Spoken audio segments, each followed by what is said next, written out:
Hey everybody, welcome to the channel. It's Chuck Peoples. I'm with Homestead Medical, and today we're going to talk about some things that it's been covered a lot. It's a subject that's covered a lot. Everybody does it, and I know the market is saturated with medical videos, but I'm going to give you my take and really the importance of carrying medical on body every day, and there's not an excuse to not carry it. So we're going to talk about IFAKS, individual first aid kits. They can be as big or as small as you want.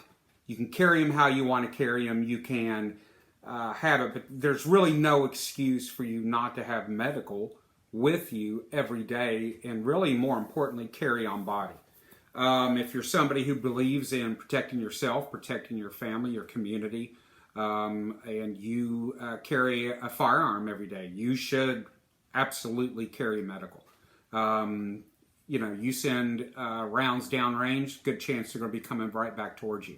So no excuse not to carry a tourniquet, whether soft T, a cat tourniquet, whatever it is, a good windlass tourniquet, and have the training to know how to use it. But let's talk about IFAK. So our traditional individual first aid kits, we think of more into the so-called tactical setting, cool guy ninja shit, as I like to call it, of what you have. You know, a belt mounted or a plate carrier mounted, something like that, vest mounted, IFAK. This is one from SOE, Special Operations Equipment.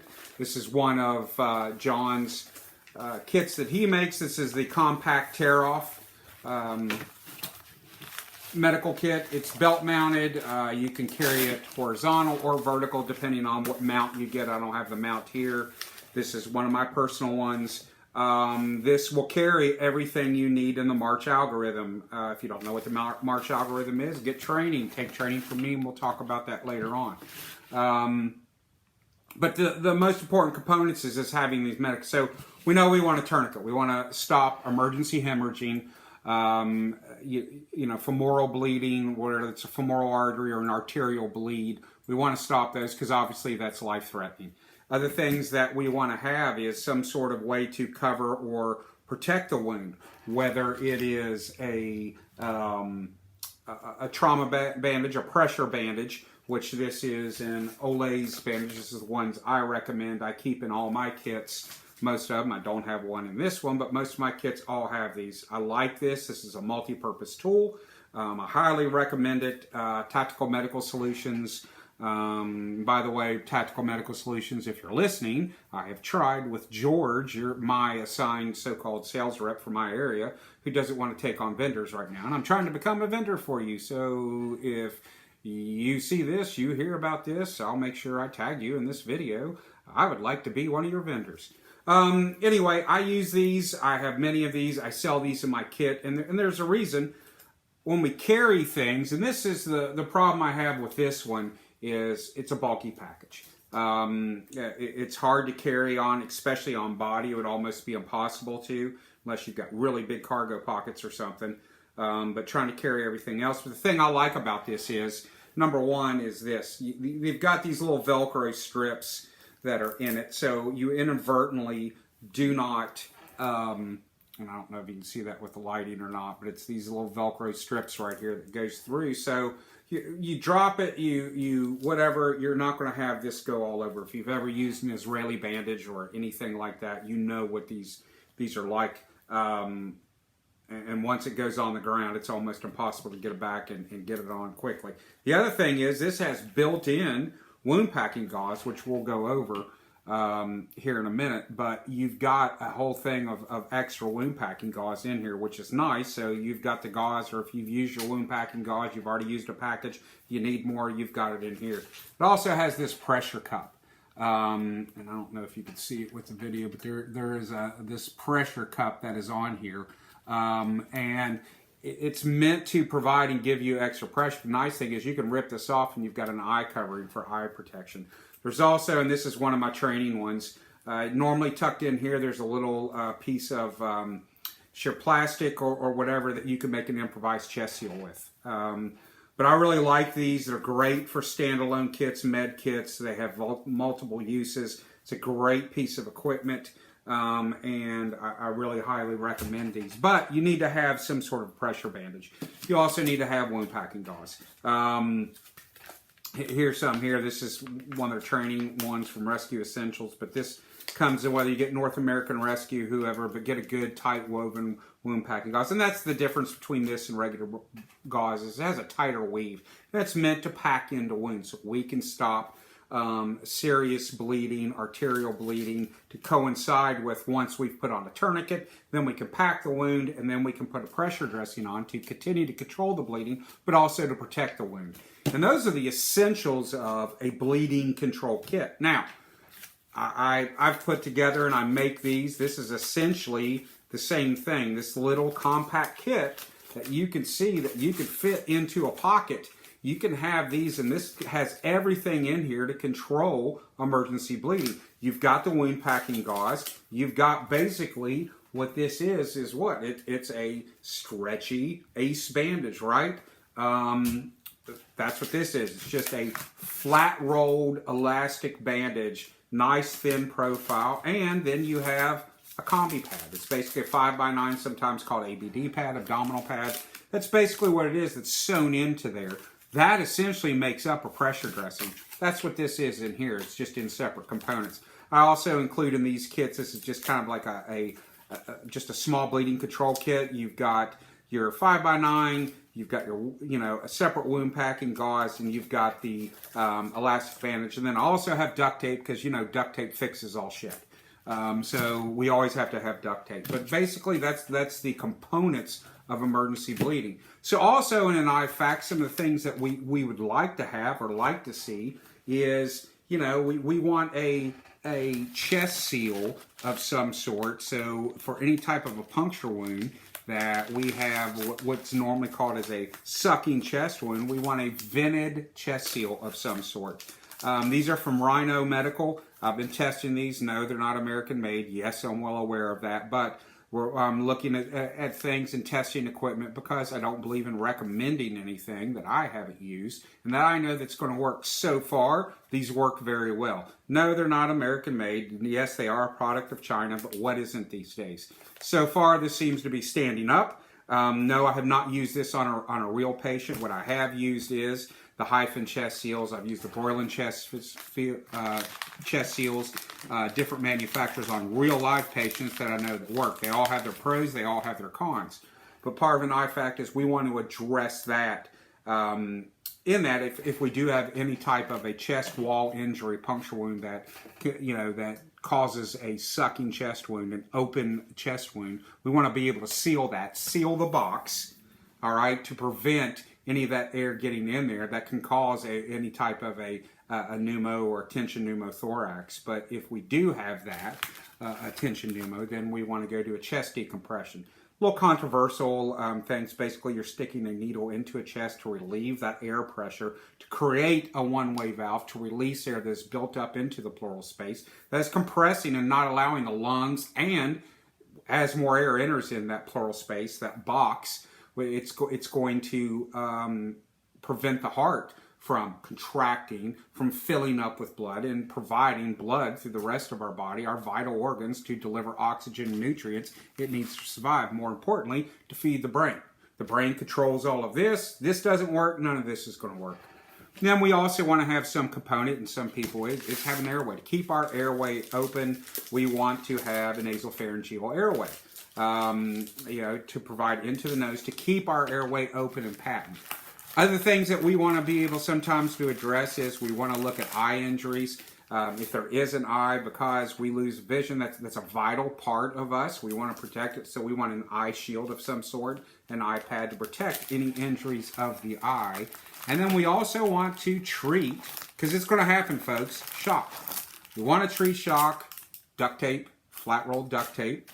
I think this is how much? Yeah, 5 yards. More is always better. Some have 36 inches. I provide those. And then we want to treat for shock. We want to keep them warm. An emergency blanket. You can get those anywhere. All that is in this little compact kit. I sell this fill kit on my website, homesteadmedical.us.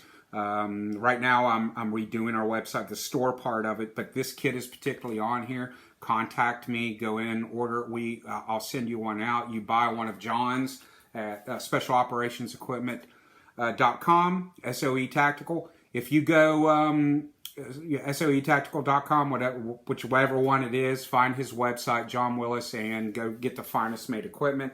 I believe in his equipment. I wouldn't suggest his equipment because it lasts. Your grandkids are going to use this. I've already bought some for my son, my grandson, stuff like that. I've replaced all my medical gear with John's gear. Not only is he a friend, not only has he been an inspiration to me to start this business and start doing this, but he makes American-made, by hand, the best tactical gear there is. So go get it. Subscribe to his content, and we'll get into that later also. But get his gear. I've got lots of his gear. I believe in it. I carry it. I use it. This is stuff that I use as a paramedic.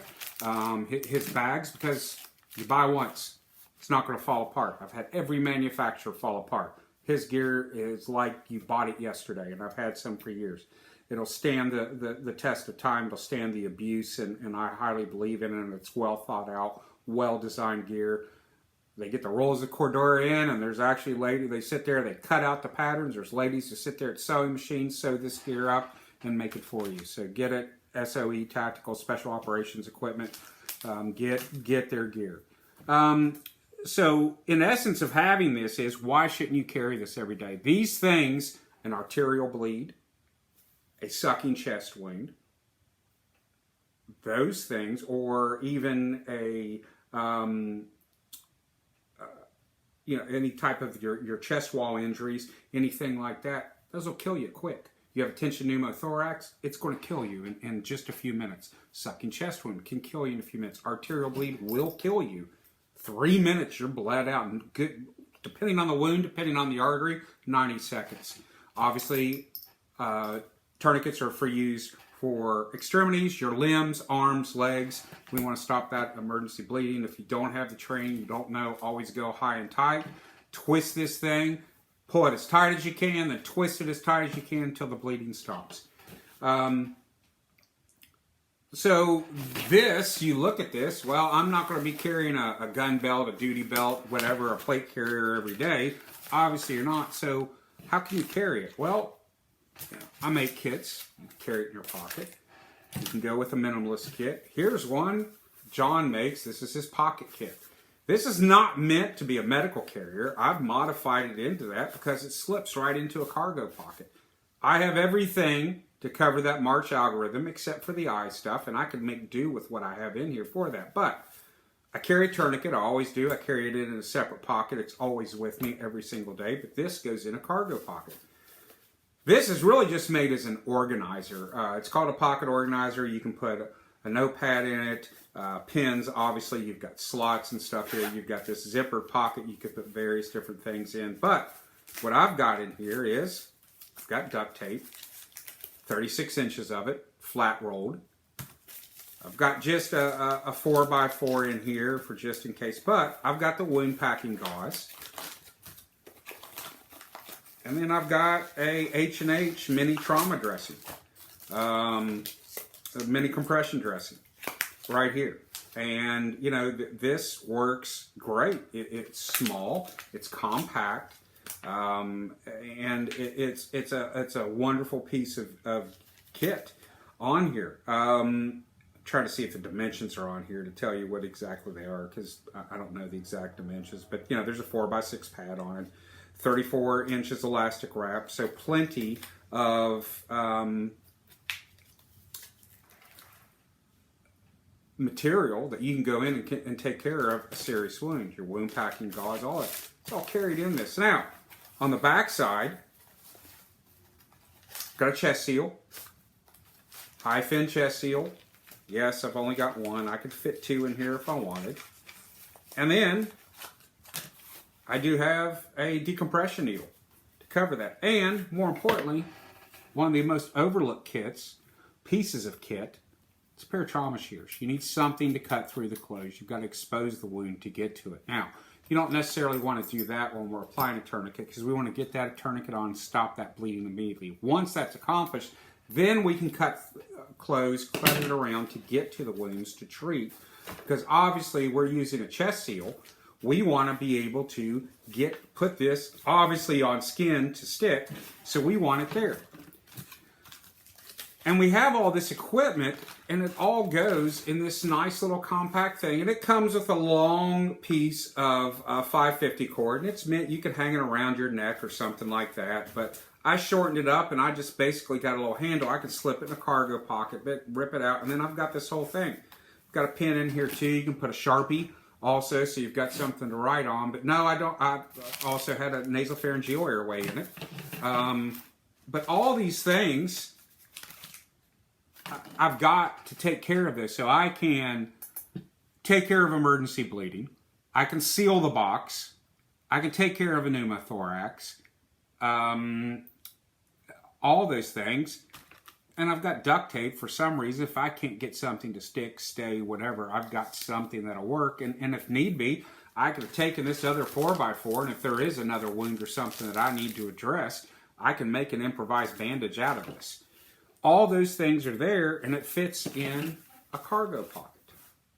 So you can have something that I put together, the emergency bleeding control kit that you could put in a pocket. That's just basically, it's vacuum sealed up. It's got that stuff to take care of bleeding only, in conjunction with carrying a tourniquet separately. You can go with something like this, buy the pocket kit, special operations equipment. He's got a bunch of different colors. He's got these in now. Get it at SOE. All these things, there's no excuse not to carry this equipment. The other thing, right here, we've got one of special operations equipment. This is their ankle holster, med kit. But you could use this for everything. But I've got all these same components to address these problems to wear on an ankle kit. Now, obviously, for when you're wearing pants, it's not bulky.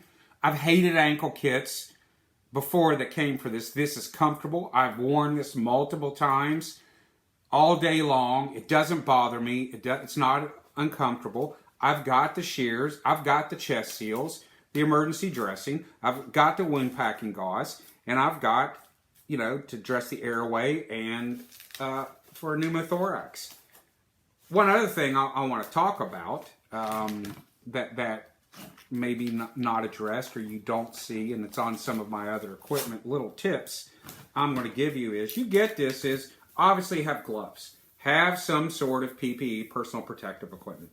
Have these things, be able to put on gloves to protect yourself. If it's not your blood, it's not somebody you're willing to sleep with and willing to swap body fluids with, then wear some gloves. You don't know these people, you don't know what they have. So when you have gloves on, you've touched blood, you've done that. It's hard to get a hold of plastic stuff. Even whether your hands are bloody, you've got gloves on. Take some cloth tape, make yourself a little purchase point.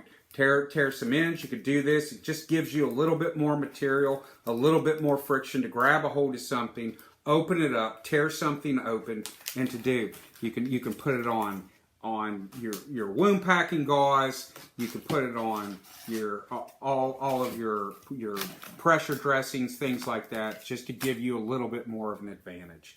So I hope this gives you a little bit of stuff. It's some equipment that I recommend that you take, but have these things on you. There's no excuse for you not to have medical, because these things that this little small medical kit can treat will obviously save your life, save a loved one's life, a team member's life, whoever it may be.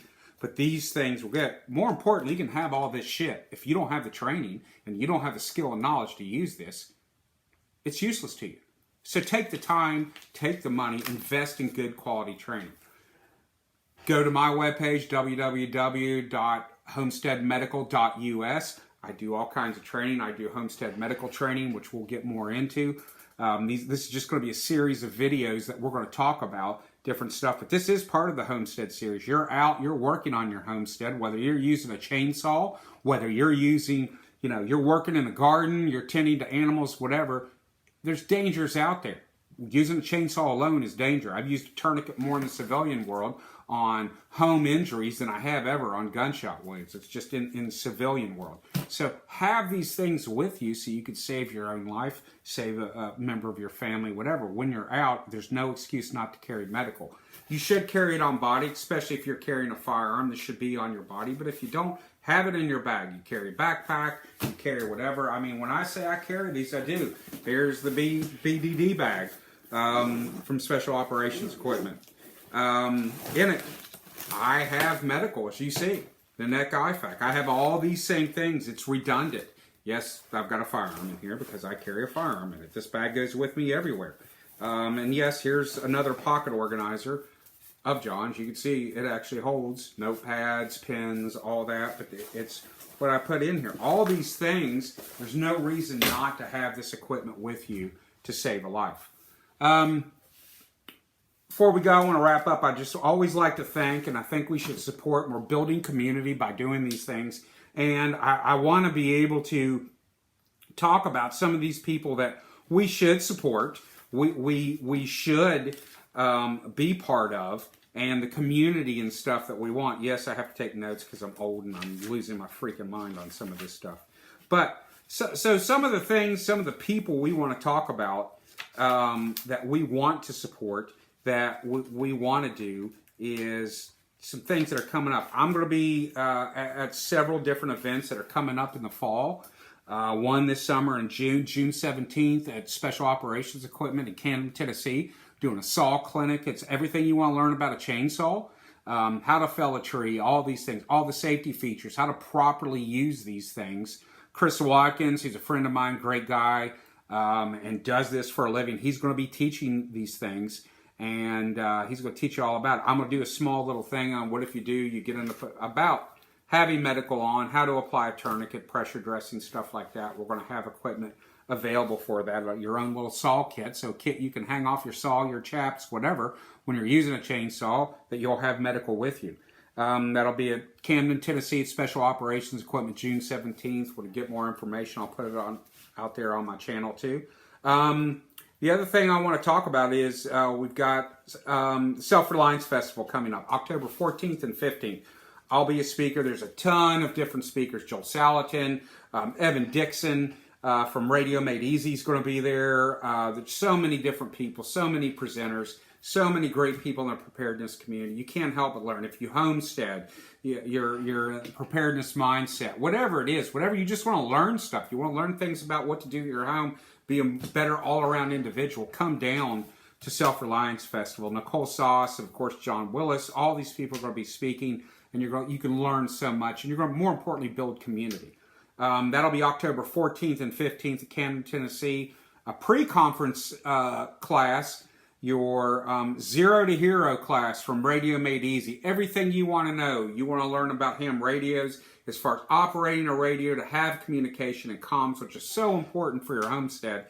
Evan Dixon at Radio Made Easy is going to be teaching that on October 12th and 13th, the Thursday and Friday prior to SRF. Go to it. It's a great class. He'll get you squared away. He'll take you from not even knowing how to turn a radio on to operate and everything, and he'll sell you a great package and have you prepared for communications wise. And coming up, we're going to be on my channel and at some events, we're going to be talking about how communications and medical will tie in and why it's so important to have.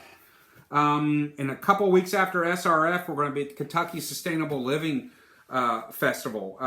It's going to be in Bowling Green, Kentucky at the Ag Center, October 28th and 29th. On October 27th, that Friday before, I'm going to be teaching the Homestead Medical Responder 1 class, your Medic 1 class, as I call it.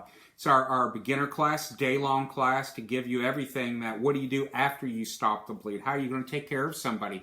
2 hours, 2 days, 2 weeks, 2 months. It's all going to be there, and we're going to teach you these different medical things, because it's not rocket science, folks. It's skill and knowledge, and we're going to give you the skill and knowledge so you can prepare with confidence. You can confidently be prepared and train with this. Also, I forgot, we're going to be at Prepper Camp, September 22nd, 23rd, and 24th.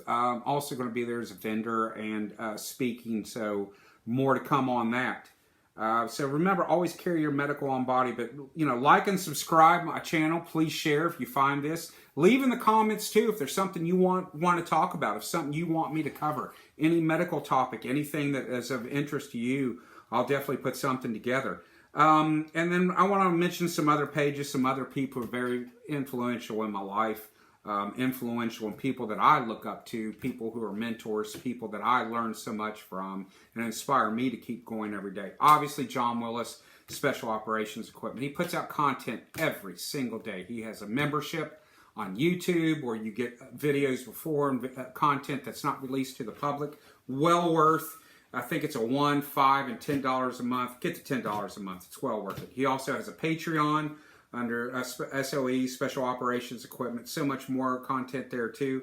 Go to it. If you can't help but be inspired from him, there's something wrong with you. Subscribe and like to his stuff. Nightly, he does a live stream, 9 o'clock Central Time, 10 o'clock Eastern on YouTube.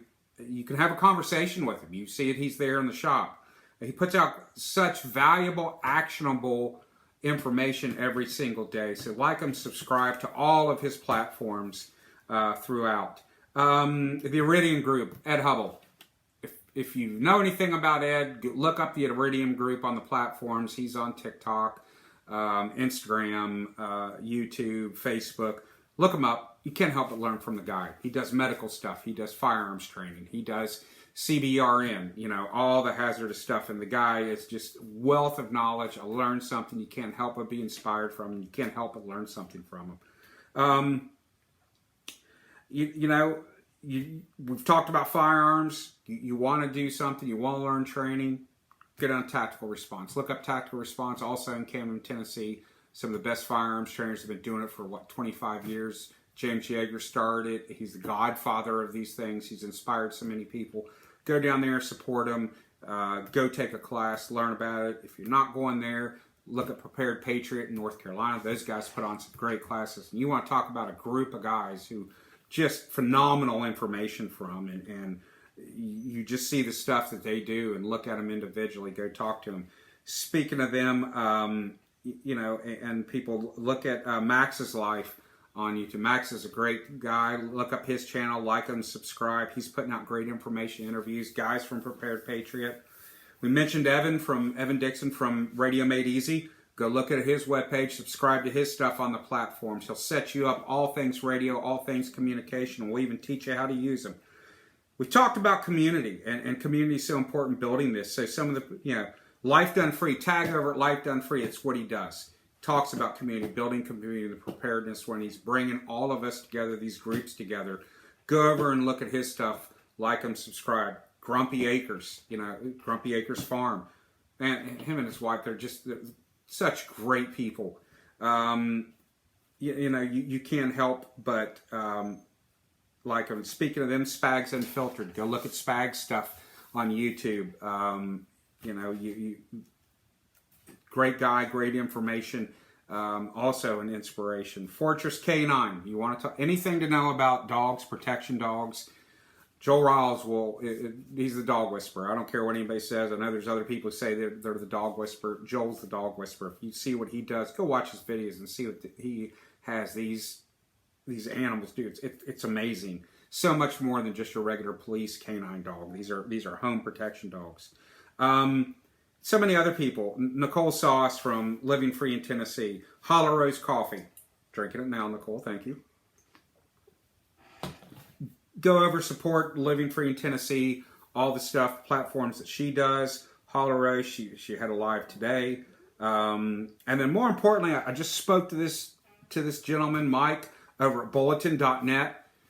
It is a clearinghouse. It's basically a one-stop shop that you can go to find everything on training. Firearms, medical, whatever it is, preparedness, all these things. He's got a place that promotes this.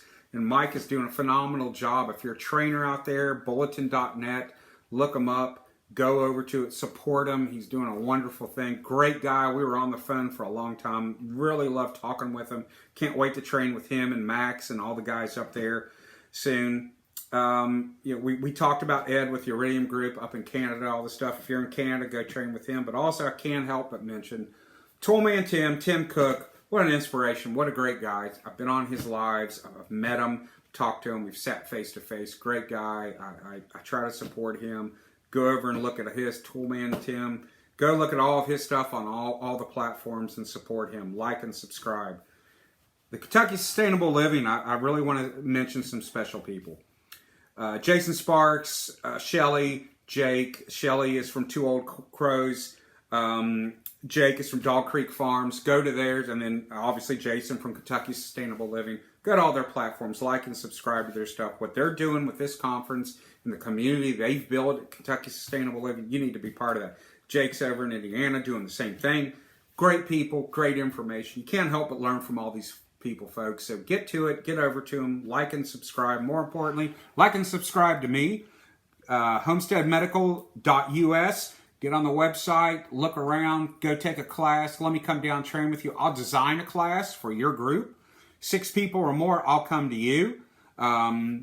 We'll go train and we'll get you sped up, and I want you to be able to train with confidence so you're confidently prepared. If you need a med kit, I've got them. If you want a custom medical kit, more importantly, we'll do a consultation. I'll build you a med kit. So thanks, folks. Whatever you want to see in the future, anything else, like and subscribe. Leave it in the comments. And I hope to meet everybody soon. I hope to get with you, and I hope we're training together soon. So remember, so we can train with confidence. And folks, this isn't rocket science. This is just skill and knowledge, and I hope to bring that to you.